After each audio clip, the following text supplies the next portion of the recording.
welcome to the third lecture of this series. In this video, we are going to learn determining the stability and determinacy of truss structure. First, I'd like to start with the definition of the truss. It is assemblage of straight members connected at the ends to form a rigid configuration. The straight members they are usually slender, which means their length is way bigger than their other dimension, which might be their width or diameter if it is a circular pipe. And the end connection, it is usually done by welding or bolting. And if all the member of the truss and applied load lie in the same plane, then it is called plane truss, or else they are known as space truss. In this tutorial, we are just going to learn about plane truss because that's what is being asked in the exams. Now let's move into assumptions for the analysis of the truss, which will be required in future for the purpose of determining the member forces and support reaction in a truss structure. The first assumption is the members of the truss they are joined by smooth pins, which means they cannot transfer the moment from one member to another member. And the second assumption is loading is applied only at the joint. For example, if this is a member of a truss structure, then the load needs to be applied only at the joints. We cannot apply the load in the middle portion of a truss structure. They need to be applied only at the joint. These two assumptions lead to the formation of ideal truss, where members are subjected only to the axial force. Because if we don't have any loading on the middle portion, and if the pin does not transfer the moment, then obviously this member is subjected to only axial force. If the axial force tries to stress the member like this way, then it is called tensile force. And if the axial force tries to compress the member like this way, then such force is called compressive force. Now let's discuss about basic truss element and classification of truss. I know you guys have been bored because I have just been discussing about the theoretical concept and not starting the actual problems that are asked in the exam. But as I always mention, theoretical concept is crucial for solving any numerical problem. So please bear with me for a while until I complete this theoretical portion and we will just start numericals right away. The basic cross element is a triangle where three straight members are connected by hinges at their ends. It is an internally stable structure because if it is removed from any support, then its shape is not gonna change under the application of external load. While in contrast, a rectangle made from four straight members connected by hinge at their ends is internally unstable structure because if it is subjected to external load, then its shape is gonna change because of that external load. Now let's talk about classification of the truss and first type is simple truss. Simple truss are constructed by attaching new members to the existing joint and then connecting those new members to create a new joint. So if this was our basic triangular element or a basic truss element, then if we add two new members and then connect them at this joint, then it is a simple truss. For example, if this is A, B, C and this point is D, then this point D is a new joint. And BD and CD, they are our new member. So what we did was we took a basic truss element and then added another truss element to the basic truss element. This type of the truss is called simple truss. And we can notice that when we add two more members, one new joint is created. We should keep that in mind. Now to determine the formula to calculate total number of the members for a simple truss, let me expand the truss that I just drew. I will just add one additional member to this joint and another additional member to this joint and connect them at a new joint. Let the name of the new joint be E. Now let's see some patterns over here. For the basic element, total number of the member were 3. I will name this truss as truss A and I will name this truss as truss B. For truss A, total number of the member are 3, 4 and 5, which is equal to 3 plus 2 multiplied by 1. And for truss B, 1, 2, 3, 4, 5, 6, 7, which is equal to 3 plus 2 multiplied by 2. If you see the number of the joints for the basic element, number of the joint is equal to 1, 2 and 3. So for basic element, number of the joint is equal to 3. And for truss A, number of the joint is equal to 1, 2, 3, 4, which is equal to 3 plus 1. And for truss B, number of the joint is equal to 1, 2, 3, 4, 5, which is equal to 3 plus 2. Furthermore, we can write this 3 is equal to 3 plus 2 multiplied by 0, and this 3 is equal to 3 plus 0. Now, if you see the pattern, then this 2 is equal to this 2. This 1 is equal to this 1. And this 0 is equal to this 0. So the bottom numbers, they can be found by 5 minus 3 is equal to 2. 4 minus 3 is equal to 1. And 3 minus 3 is equal to 0. Since these numbers are the total number of the joint, we can collectively denote them as j minus 3. So these values, they will be equal to j minus 3. First number will be always constant and these two also will be always constant. Therefore, the general formula will be m is equal to 3 plus 2 multiplied by j minus 3, which is equal to 3 plus 2j minus 6, which is equal to 2j minus 3. Therefore, for a plain truss, total number of the members should be equal to 2 multiplied by number of the joint minus 3. Please note down this formula. If for a plain truss, the number of the member is less than the required number, which is 2j minus 3, the plain truss is going to be internally unstable. Now let's move into second type of the truss, which is called compound truss. As the name suggests, a compound truss is found by connection of two or more simple trusses. There are three ways by which the plain trusses are connected together. The first one is the truss may be connected by common joint and a bar.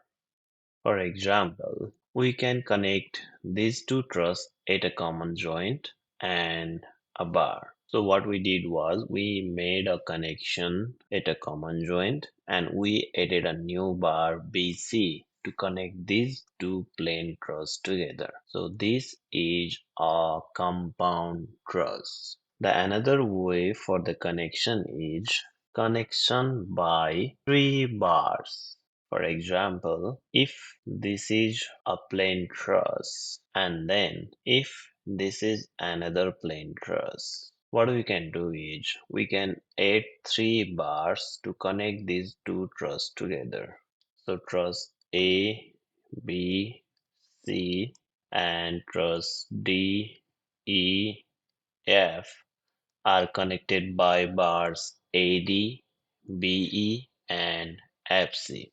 And the third way for creating a compound truss is replacing a member of the main truss by simple trusses. The simple trusses which replaces the main member, they are called secondary truss. For example, in the figure, the yellow truss is the main truss and the members A, B, B, C and C, D are replaced by simple truss which is shown by the dotted white lines. This is also a type of compound truss. The total number of the members required for internal stability of compound truss is same as that required for plain truss. The formula was number of the members should be equal to 2 times j minus 3. But there are few additional conditions that we should bear in mind while dealing with the compound truss. For example, when a compound truss is created by connection at a joint and bar, they must not be in a straight line, which means A, B, and C must not be in a straight line or else the compound truss is gonna be internally unstable. Another case is when we form a compound truss by using three bars. Those three bars must not be concurrent and they must not be parallel or else they will be internally unstable. Finally, the last type of the truss is called complex truss, and as the name suggests, they are complex in structure because neither they are simple truss nor they are compound truss. I have shown an example of complex truss on the screen. Now let's look into determining equation of condition for internally unstable plane trusses. I have drawn three different cases on the screen. In the first case, a rigid truss AB and another rigid truss BC are connected by internal hinge at B. And as we studied during our previous tutorial, hinge cannot transfer the moment. Therefore, it provides an additional equation of the condition, which is summation of moment at B on portion AB must be equal to 0 or summation of moment at B on portion BC must be equal to 0. Remember, these two are not independent equation. If one of the equation is satisfied with summation of moment is equal to 0, then another equation is automatically satisfied. So an internal hinge will give us one additional equation of condition. On case 2, two rigid trusses AB and CD are connected together by two parallel members. Now, since these parallel members cannot transmit the vertical force, we will have one equation of the condition, which is summation of force in vertical direction for truss AB must be equal to 0 or summation of force in vertical direction for truss CD must be equal to 0. As discussed earlier, these two are also not independent equation because if this equation is satisfied with summation of force in vertical direction is equal to 0 for the whole structure, this one is automatically satisfied. So, when two rigid trusses are connected by two parallel members, then we will have only one equation of the condition, which is Summation of force in vertical direction for each truss is zero because the parallel members cannot transfer the force in vertical direction. Now let's take a look into case 3 where two rigid trusses AB and CD are connected by a link BC. It is actually combination of above two cases. So what can be the equation of conditions for this case? Since the link cannot transmit the force in direction perpendicular to it, we will have summation of force in horizontal direction in truss AB must be equal to 0 and summation of force in horizontal direction for truss CD must be equal to 0. And as discussed earlier, these two equations, they are not independent of each other. And the next equation of the condition will be summation of moment at B for truss AB must be equal to 0 because it cannot transmit the moment also. And similarly, summation of moment at point C for member CD also need to be equal to 0 because this point also cannot transmit moment from one member to another member. So there are two equations of the conditions for this case. Now let's move into final topic for this video, which is determinacy and stability. As discussed earlier, what is determinacy? A structure is said to be determinate if all the unknowns can be determined by using available equation of equilibrium and equation of condition. So what are the unknowns for a truss structure? For that, we need to revisit our assumption. I'll draw a basic truss structure for explaining that. I have written the assumptions that we already discussed on the screen. The first one is members are connected by frictionless joint, and the second one is loads can be applied only at the joint. Because of these two assumptions, each and every member of the truss is subjected to only axial force, which means AB, BC, CD, and BD, they all are subjected to only axial force and no bending moment. So how many unknowns are there? Only one per member. So if there are m members, there will be internal m unknowns. And if R is the total number of external unknown reaction, then total number of the unknown is m plus R.